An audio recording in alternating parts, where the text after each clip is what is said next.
आइए आज बात करते हैं कि यूरिक एसिड क्या चीज़ होती है, इसके असबाब क्या हैं और इसकी नॉर्मल वैल्यू एक बॉडी के अंदर कितनी होनी चाहिए और अगर इससे बढ़ जाए तो उसके क्या नुकसानात होते हैं, क्या ट्रिगर्स हैं आपको और क्या क्या मसाइल पैदा हो सकते हैं कि अगर आपका यूरिक एसिड बढ़ गया है।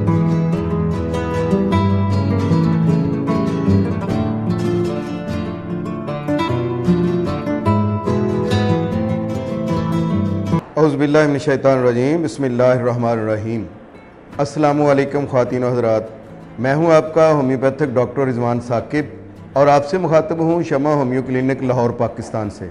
आइए आज बात करते हैं कि यूरिक एसिड क्या चीज़ होती है, इसके असबाब क्या हैं और इसकी नॉर्मल वैल्यू एक बॉडी के अंदर कितनी होनी चाहिए और अगर इससे बढ़ जाए तो उसके क्या नुकसानात होते हैं, क्या ट्रिगर्स हैं आपको और क्या क्या मसाइल पैदा हो सकते हैं कि अगर आपका यूरिक एसिड बढ़ गया है। तो यूरिक एसिड दरहकीकत इंसानी जिस्म के अंदर एक क्रिस्टल नुमा एक चीज़ है जो पैदा हो जाती है और ये पानी के ज़रिए पानी में डिज़ॉल्व हो जाती है और पानी के ज़रिए से ये यूरिन के साथ खारिज हो जाती है। लेकिन अगर किसी वजह से हम ज़्यादा ऐसी चीज़ें खा लेते हैं जिनसे ज़्यादा यूरिक एसिड प्रोड्यूस होता है तो हमारे किडनी उसको प्रॉपर तरीके से अगर वो प्रोसेस नहीं कर पाते हैं और वो यूरिन के ज़रिए से खारिज प्रॉपर नहीं हो पाता है तो वो हमारे ब्लड के अंदर शामिल हो जाता है। अब वो ब्लड के अंदर शामिल होकर वो उसके डिपॉजिट जो हैं वो मुख्तलिफ जगह पर जमा होना शुरू हो जाते हैं और सबसे ज़्यादा जो उसका एरिया जहाँ पे जमा होते हैं वो हमारे बॉडी के वो दूर दराज के पार्ट्स हैं कि जहाँ से ब्लड जो है वो वापस आते हुए उसको टाइम लगता है। मसलन आपने देखा होगा कि अक्सर ख़वातीन ये कहती हैं कि मेरी एड़ी में दर्द है और अक्सर आपने ये सुना होगा मर्दों में भी औरतों में भी कि वो कह रहे हैं कि मेरे पाँव के अंगूठे में दर्द है। तो अब वो पाँव का अंगूठा जो है नीचे है, चूँकि बहुत बॉडी से वो दूर है जो हार्ट से जहाँ से वो सर्कुलेशन ब्लड कर रहा है तो वहाँ पे वो जो डिपॉजिट हैं वो रह जाते हैं। लेकिन बहरहाल यूरिक एसिड की एक ख़ास अलामत यह भी है कि बॉडी के किसी भी एक हिस्से पर एक फ़िक्स जगह पर दर्द हो रहा है तो ये यूरिक एसिड की अलामत हो सकती है। मसलन कोई भी फ़र्द ये कहता है कि मेरे पेट में यहाँ पे एक गोल दायरे में दर्द हो रहा है, छोटी सी जगह पे दर्द हो रहा है, तो इसकी ये भी अलामत यूरिक एसिड की हो सकती है। और जॉइंट में पेन है तो ये भी यूरिक एसिड की अलामत हो सकती है। अगर यूरिया बढ़ गया है आपके ब्लड के अंदर तो आप टेस्ट तो अपने किडनी का करवाने के लिए गए थे, लेकिन यह है कि उन्होंने जब कहा कि यूरिया बढ़ा हुआ है तो आप फिर भी यूरिक एसिड को चेक करवाएं। हो सकता है कि आपका यूरिक एसिड पहले बढ़ा है उसके बाद जो है वो यूरिया बढ़ना शुरू हुआ है। तो इसके साथ साथ ये भी है कि अब हम ये देखते हैं कि इसका टेस्ट जो है वो क्या है और वो टेस्ट कितनी वैल्यू होनी चाहिए और अगर वो ज़्यादा बढ़ गई है तो इसका मतलब है कि आप यूरिक एसिड के पेशेंट हैं। नॉर्मल इंसान के अंदर 2.4 से लेकर मिलीग्राम से और 7.5 तक जो है वो अगर ब्लड के अंदर यूरिक एसिड की वैल्यू है तो ये नॉर्मल है, इसमें परेशान होने की ज़रूरत नहीं है। इसके दरमियान में है, इसके आगाज़ में है, लेकिन अगर बॉर्डर लाइन पर है, फ़र्ज़ किया कि किसी की 6.5 भी है मिलीग्राम ब्लड के अंदर, तो इसका मतलब यह है कि वो यूरिक एसिड के ट्रिगर्स हैं, उसको खदशात हैं, उसको ये हो सकता है इसके लिए और वो रिस्क फैक्टर में चला गया है तो अब उसको इसका ट्रीटमेंट करना चाहिए।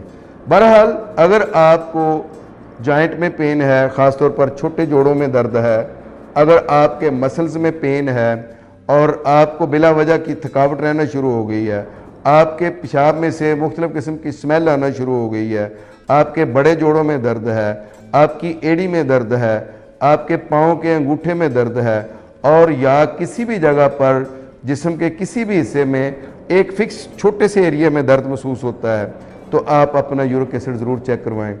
अगर यूरिक एसिड की वैल्यू बढ़ी हुई है तो आप अपने मुआलिज को फौरी तौर पर मिलें, इसलिए कि यूरिक एसिड के बाद फिर आपको और बहुत सारे प्रॉब्लम हो सकते हैं, जैसे गाउट है, इसकी प्रॉब्लम हो सकती है, आर्थराइटिस है, ये प्रॉब्लम हो सकता है, जॉइंट पेन का मुश्किल रहना, जॉइंट का स्वेल कर जाना, ये प्रॉब्लम हो सकती है, बीपी का शूट कर जाना, ये प्रॉब्लम हो सकता है। इसके बाद किडनी फेलर के प्रॉब्लम्स हो सकते हैं, इसलिए यूरिक एसिड को लाइट ना लें। अगर यूरिक एसिड है तो इसको फौरी तौर पर आप नॉर्मल हालत में लेकर आएँ। एक प्रॉब्लम तो है ही कि यूरिक एसिड की वजह से आपको पेन हो रहा है, और ये पेन जो है वो बाज़ दफ़ा इस कदर शदीद होता है कि जैसे कोई कांटा चबो दिया किसी ने कोई सुई चबो दी है, या किसी ने कोई भाला या खंजर आपके जिस्म में मार दिया है, इस तरह का दर्द होता है। मेरे पास एक पेशेंट आए तो उनके ये जो कोहनी है इसके अंदर इस कदर शदीद दर्द था कि उनकी चीखें निकल रही थी। अब वो ज़रा सा हिलाते थे तो वो चीख निकलती थी। उसकी वजह क्या होती है कि ये जो हमारे जॉइंट हैं, ये यूरिक एसिड जो है वो वहाँ जाकर क्रिस्टल की तरह जम जाता है और वो बिल्कुल पत्थर की तरह सख्त हो जाता है। अब वो सख्त होने के बाद ऐसे जब हमने अपनी कोहनी को मूव किया है तो वो वहाँ चुभता है शदीद। उसकी ये जो चुभन है वो फिर जान निकाल देती है, इस कदर शदीद चुभन होती है। तो इसके लिए एक काम तो ये करें कि आप पानी ज़्यादा पिया करें अगर आपने यूरिक एसिड से बचना है तो। दूसरा काम ये करें कि आप मामूल बना लें कि मैंने गर्म पानी ज़रूर पीना है। दिन में एक दफ़ा आप जितना पेट भर के पानी गर्म पी सकते हैं उसको पीने की कोशिश करें, और प्रोटीन कम से कम लें। अगर आपको एक दफ़ा भी यूरिक एसिड हो गया है तो आइंदा परहेज़ करें। मसलन अंडे की जर्दी है, रेड मीट है, गाय का गोश्त है या बकरे का गोश्त है, और इनके जो स्पेयर पार्ट होते हैं, आजकल हम उनको स्पेयर पार्ट ही कह सकते हैं, उनसे बहुत परहेज़ करें। मसलन जो लोग सिरी पाए खाने के बड़े शौकीन हैं, गुर्दों का अलग से जो है ना वो सालन बना लेते हैं, मगज़ का अलग से सालन बना लेते हैं, ये नुकसानदेह चीज़ है। आप इस तरह से अलग से कोई गोश्त ना खाएं। अगर कभी कोई मिक्स गोश्त खाना पड़ भी गया है और वो सब्ज़ी में डाल के खा लिया है तो उसमें हर्ज नहीं है। और सबसे ज़्यादा दालों में होता है, ख़ास तौर पर चने की दाल में यूरिक एसिड बढ़ाने की बहुत जो है ना ये ट्रिगर है कि चने की दाल। आप कोशिश करें कि चने की दाल को आप इस्तेमाल ना करें, और मोटे बीजों वाली बाकी भी सोया लोबिया के जो दालें हैं वो भी यूरिक एसिड को बढ़ाती हैं, वो ना लें। अगर आप यूरिक एसिड के पेशेंट हैं, रेड मीट भी ना लें, आप चने की दाल भी ना खाएं। लेकिन इसके साथ एक और बड़ा ज़बरदस्त परहेज़ है जो आप कर सकते हैं, वो ये है कि कोई भी सब्ज़ी पकाने से पहले, बेशक पालक है, साग है, और कोई भी जो सब्ज़ पत्तों वाली सब्ज़ियां हैं, उनको पकाने से पहले आप ऐसे करें, सब्ज़ी को काटने के बाद जो है वो गर्म पानी के अंदर उसको 2-3 मिनट के लिए रख दें। अब 2-3 मिनट के लिए रखने के बाद उसका पानी जो है वो निकाल दें। निकालने के बाद अगर आप उस सब्ज़ी को पकाते हैं तो वो आपका यूरिक एसिड नहीं बढ़ाएंगे। इसलिए ये काम भी आपको करना होगा अगर आप यूरिक एसिड के पेशेंट हैं। बहरहाल यूरिक एसिड अगर बढ़ गया है और आपको तकलीफ़ दे रहा है आपके जोड़ों में और आपकी एड़ी में, आपके जो पाँव के अंगूठे में या किसी भी जिस्म के हिस्से में उसकी अलामात आपको नज़र आ रही हैं, तो आप फौरी तौर पर अपने होम्योपैथिक मुआलिज से मशवरा करें। होम्योपैथी में इसकी बहुत सारी मेडिसिन है जो अकॉर्डिंग टू सिम्टम्स दी जाएँ तो यूरिक एसिड जो है वो ख़त्म हो सकता है। मसलन लैडम पाल बहुत अच्छी मेडिसिन है, अर्टिका यूरिन बहुत ही अच्छी मेडिसिन है, कैप्सिला बहुत अच्छी मेडिसिन है, रस्टॉक्स बहुत अच्छी मेडिसिन है, ब्रायोनिया बहुत अच्छी मेडिसिन है, जो अकॉर्डिंग टू सिम्टम्स इनमें से कोई भी मेडिसिन जो है वो दी जा सकती है। इसी तरह से ओस्मियम कैन है, युवा उर्सी है, ये मेडिसिन जो है वो यूरिक एसिड के लिए मानी गई मेडिसिन है। इनके ज़रिए से यूरिक एसिड को कंट्रोल किया जा सकता है, इसको नॉर्मल पर लाया जा सकता है, और इनके ज़रिए से इस बीमारी को ख़त्म करने में बहुत मुआवनत ली जा सकती है।